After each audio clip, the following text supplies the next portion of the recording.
It's just what it's just she had the burner of on this she run it let me burn you just beat it hot a new day stop like oh flow strong. My name's Mr. Bill and this is what I'm doing with the MIDI fighter and the twister and the Livid DS1. This whole set basically originated because Beats and Teak asked me to do a tour with them.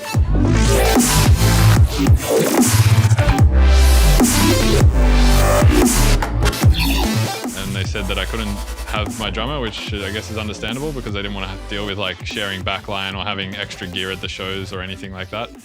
Pretty much I was forced to whittle my setup down to just stuff that I could do by myself. And then I saw an EEPROM video that DJ Tech Tools made where he was cutting stuff up on the MIDI fighter, like cutting his beats up, and I was like, oh, that's pretty cool.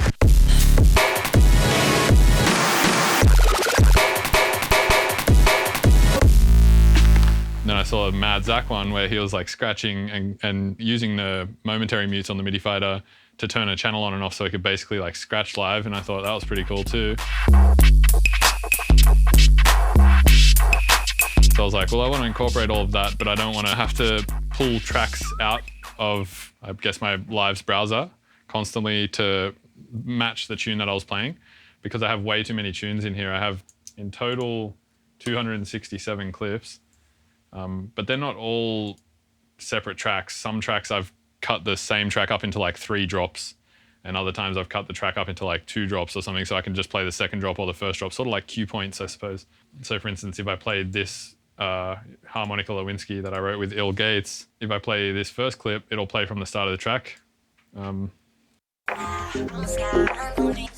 if I play, say, the third clip, I'm gonna play from the last drop instead of the first drop. So that's basically the point behind that, just because Ableton doesn't really have any other way of dealing with cue points and stuff like that, the same way as Tractor might. So that's the first thing. Then I decided I want to develop this set, so what do I want to do? So I asked my friend Tom Cosm if he had any ideas, because I know Max is sort of, it's possible to do stuff like this in Max. So I was like, if I make 16 clips in my MIDI file, in just any MIDI channel, and then I have the MIDI notes like C1, and then the next clip is C#1, and the next one is D1, et cetera, and just goes up chromatically for 16 notes, then that correlates to the Simpler's cutting mode. So if you look in here, the new Simpler in since Live 9.6, I want to say, or maybe even 9.5, I think. When they updated the Simplers, they introduced this slicing mode. And that slicing mode, basically, you can cut it by beats, or you can cut it by transients or regions or whatever. It basically just takes warping into the Simpler and then allows you to cut it like based on musical divisions, like quarter notes, for instance. So I figured if I had 16 quarter notes and then I just put follow actions on 2 channels, actually. So I have one MIDI channel sending MIDI out to the MIDI fighter, and then the MIDI fighter obviously sending MIDI back in, and then also the MIDI notes playing with follow actions, then it would just step through like a step sequencer, and it would basically create just a step sequencer of quarter notes. And I got that idea from Daedalus using the monomes. So I was like, well, how can I do that monomy thing, but on the MIDI fighter? So this is what I came up with. So if I play this MIDI clip,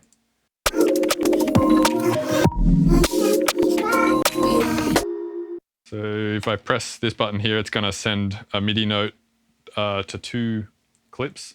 It's going to send one to a channel called MF Lights, and this is sending MIDI notes out on channel 3, and that's just going to send lights back to this. So if I press play, you'll see it just steps through on quarter notes.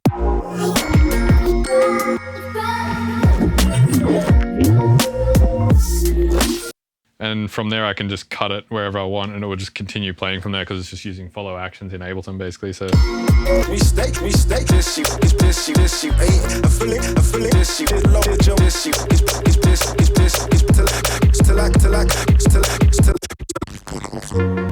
So that's the basic premise of the like performable aspect of it, and there's another premise which I'll talk about in a second. So pretty much, the idea is like, whenever I play any track in my entire session, I want to instantly be able to use this. So just imagine this is a crossfader, by the way. I know it goes up and down like that, but basically just flip that on its side and imagine it's like a DJ crossfader. So when it's down on the bottom setting, like so, it's going to just play the track normally. But when I flick it up to the top, it's going to basically flick over to the MIDI fader. And the way that I set that up is just by having all of my tracks set to A, like crossfader side A, and then my MIDI fader stuff set to crossfader side B. So track playing, MIDI fader playing. So basically I could just be playing the track like so, like this.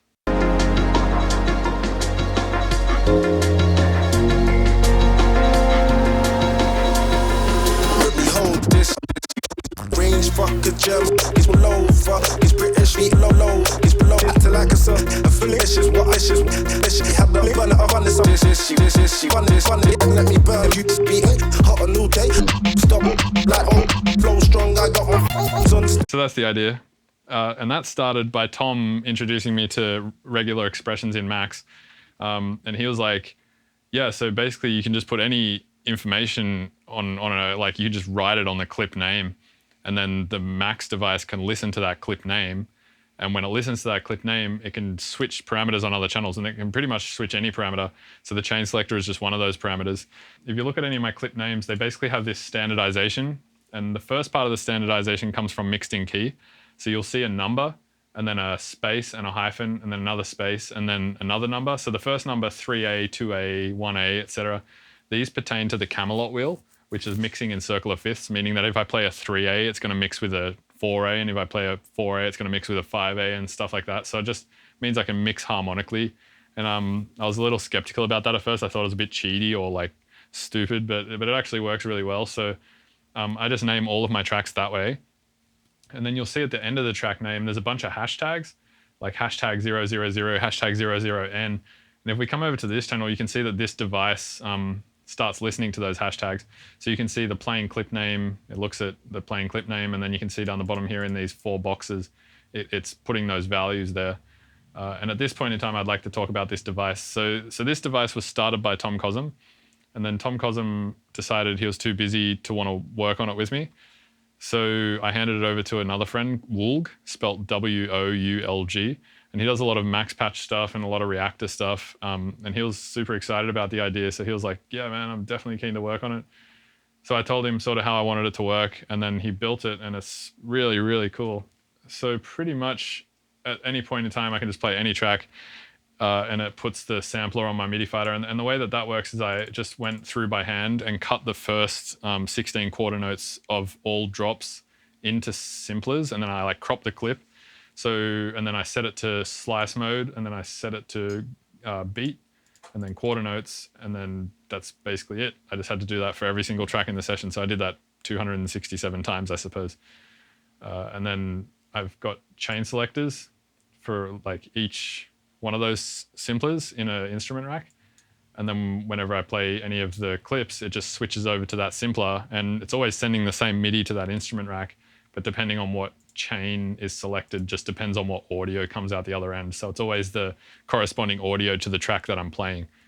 So if you were to think of this as a vinyl record, and you were to think that if I'm playing one vinyl record on one side, and every time I play that vinyl record, I want the same vinyl record on this side so I can beat juggle it. Just imagine there's like a little invisible man who's just sitting beside me, putting that vinyl record on for me so I don't have to do it. So I can just be like doing my own shit over here, and whenever I feel like it, the correct record is just always playing over here too. Obviously beat mashing is a little different to scratching, but that leads me into the next part of the session, which is called Scratchy. So this was made by Woolg as well. As you can see, it says WR Scratchy, which stands for Woolg related, because it's related to Woolg, I suppose. And then this, you can load 100 samples into, and effectively this position control here just sort of scrubs through the sample backwards and forwards. And I got this idea from Mad Zach, because he was, like I said before, scratching the record and then using the momentary mutes on the MIDI fader to mute and unmute the channel. But instead we've just put the mute control directly on the device, because that's easy, I suppose. So if you want to be Mad Zach, now you can. So if I'm holding this button down, that's going to unmute it basically. And if I turn this knob here, it's just going to basically emulate me going forwards and backwards on a record. Like that. And then if I just tap this button here, it's just going to unmute and mute, and that's going to kind of emulate like crossfading or crabbing or whatever the cool people call it. So it sounds something like this. And then this knob here is just selecting the sample. So you can see when I turn this knob here, it's just scrolling through a stack of samples. So right now I'm on sample 26. And right now I'm on sample 17. And right now I'm on sample 11. And you can put any sample you like in there. I just decided to find a bunch of like traditional scratchy samples that people like Qubit and stuff use, and I just cut all those up and put those in there because that's just the standard scratching sound. And I figured if I was just trying to emulate scratching, then I want to try and emulate it as closely as possible. So that's what that does. Now I suppose I could talk about some Ableton stuff that I've done. So these first two scenes here, this first one is for obviously cutting the tune, which won't work because we're supposed to be scratching right now. This second one here is for scratching, so we already talked about that one. And then these two here do follow actions actually. So this is something that I haven't really messed with in a while, at least because I've been doing more live performance stuff, but this one's kind of interesting. I just set up a bunch of effects basically, and I can just sort of mash through effects. So the bottom left-hand corner is dry, and then every other one equals some sort of clip that I'm triggering in my session here. You can just see these clips triggering like this. And they're also quantized based on the global quantization. So I guess max comes into play a little bit there too. So if I'm playing this one, for instance, this track.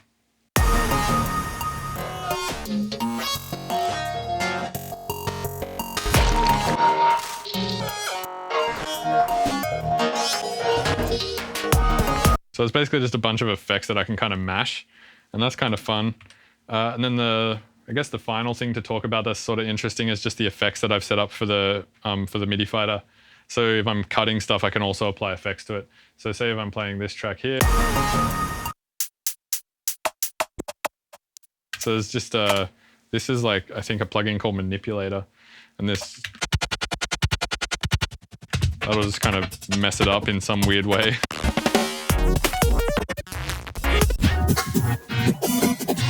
So this one here transposes up and down. And then this one, I believe, is a granulizer. And then this is just a high pass and a low pass filter. This is, I think, a frequency shifter. That's a reverb. I think that's a delay, perhaps. Oh no, this is a delay. And this is, I don't know what that is. Yeah, so it's basically just a bunch of effects there. And that just makes it a little bit more dynamically performable. So if I'm playing something like this, for instance, I can kind of just sort of mash stuff and do effects at the same time.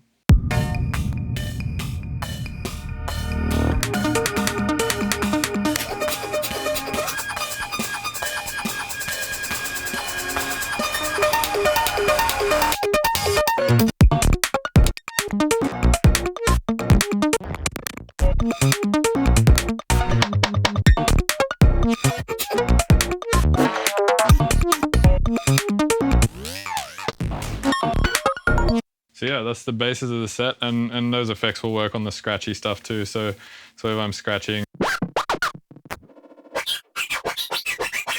I don't think pitching up or down will do anything, but I could put a frequency shifter on it, which is cool.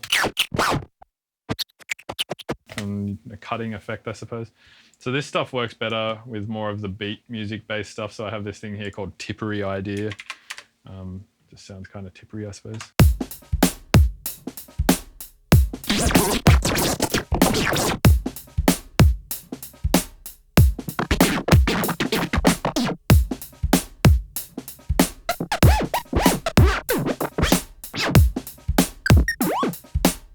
So I've changed the sample a few times, so if I wanted to have the correct sample again, I would have to re-trigger the clip.